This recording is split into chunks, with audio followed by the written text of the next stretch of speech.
Hi guys, today I'm going to show you how to draw a pumpkin realistically onto your final draft paper and how to start using oil pastels to shade it in. So we are going to be working on black paper for this project because oil pastels come out really nice on black paper. You get kind of a different effect than when you use white paper. So we're going to do that with this project. I'm going to use a white colored pencil today for my demonstration just because it's easier to see on video, but you'll use a regular pencil when you do yours so that you're able to erase.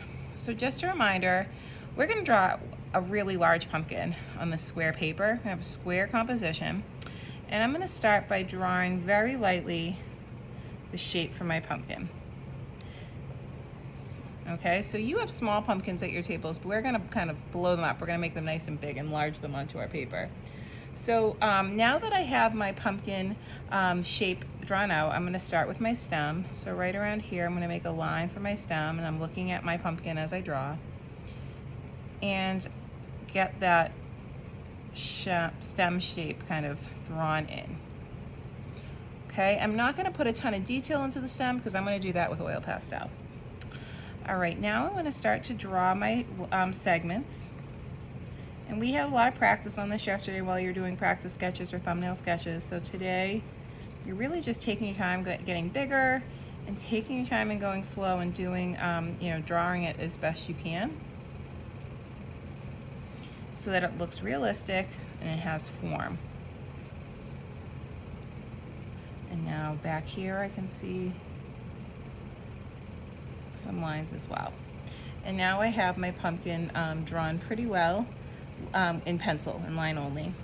Now because it's sitting on a table, I'm going to draw a line somewhere towards the top of your pumpkin in the back, just so you can differentiate between your background, your table, and your pumpkin. And now I'm done with my pencil, and I'm going to get straight to colored oil pastel. So each pair of students will be sharing an oil pastel box. And you're gonna first, I always like to pick my colors first. And obviously you and your partner can take turns with colors if you're sharing certain colors. Now I'm gonna go for a whitish, peachish pumpkin. So I'm gonna get a white, a peach, an orange, some red, and some green and some yellow. I'm gonna use all these colors on my pumpkin. Actually, and some brown probably for the stem. And I'm gonna start with my white. I'm gonna make one of those white pumpkins that you find a lot at the farms nowadays or at the grocery markets. You can also do, I've seen, they're really cool. They're like a grayish blue pumpkin. Know what I'll do is in this video, I will do a white section if I were doing a white pumpkin. I will do an orange section in case you wanted to do an orange section, and I'll do the tail pumpkin in case you want to do that grayish tail. And then you can kind of see how I tackle all of them. So if I were doing a white pumpkin, I'd start by outlining one segment. You always do one segment at a time. And you want to start with your dominant color. So since in this section I want it to look like a white pumpkin, I'm really gonna start with it white and kind of go heavy. And notice that my lines when I'm coloring are going up with the shape of the segment. Now I'm gonna take some peach, and I'm gonna go in as well, and I'm not being shy, I'm pressing down. I really want this to look like oil pastels are really oil paints that have been condensed into a crayon form. So these should look like paintings when we're done. And then it is a pumpkin, so I'm gonna get a little orange here and there. And also I'm gonna get a little bit of green in here because most pumpkins have a little bit of green because they are from nature. And then I think I'll fill in the rest of these little black spots here with some white. And now I have this. Now I want this to blend and look real, like a real smooth pumpkin. So I'm gonna take my pointer finger, I'm gonna start at the top of my segment, and I'm gonna press down and I'm going to smooth. And notice I did not pick up my finger till I got to the bottom. It's really important to get the smooth blending. You start at the top and you go to the bottom and you pick up when you go to the next line. And that is how you're gonna start to get this beautiful blending and more of a natural look and more of a painterly look in the section of my pumpkin. Now, if I were doing a white pumpkin for this whole thing, which I would typically, I would continue that in every segment. so that each segment is its own thing, just like it is in a pumpkin. But I stick with the colors and the shades so it looks like one beautiful white pumpkin. But because some kids are going to want to do an orange pumpkin and some kids might want to do a tail pumpkin, I'm going to show you how to do that on this pumpkin just for demonstration purposes. So if I were going to do an orange pumpkin, I would start my segment with an orange outline, because again, we start with our prominent color. All right, and now I would do the same thing where I would kind of color with the shape of that segment, make my lines kind of follow along with that shape, and I would not be shy with the color. And now I'm going to use some peach in there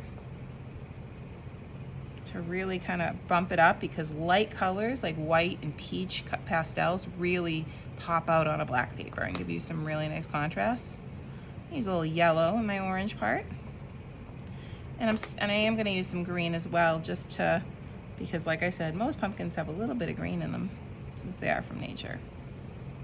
All right, and now just like I did with my white pumpkin, I would start at the top and press down and not lift my finger as I smudge, because if you lift your finger and start doing this, it starts to look really messy, and we don't want that for this. We want it to look really realistic, like a beautiful painting. And that's how I would do my orange color blending. Now, if I want to do those grayish teal, one of those grayish teal pumpkins, I think I would start with a gray. Again, outline the segment and then kind of fill it in a bit. And they're kind of grayish blue, like they're really pretty. I like to buy different color pumpkins every year when I do my front steps. I just like the way they all look together.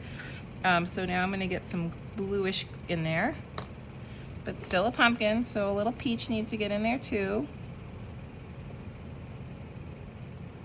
And maybe just a smidge of orange here and there. And a little bit of green.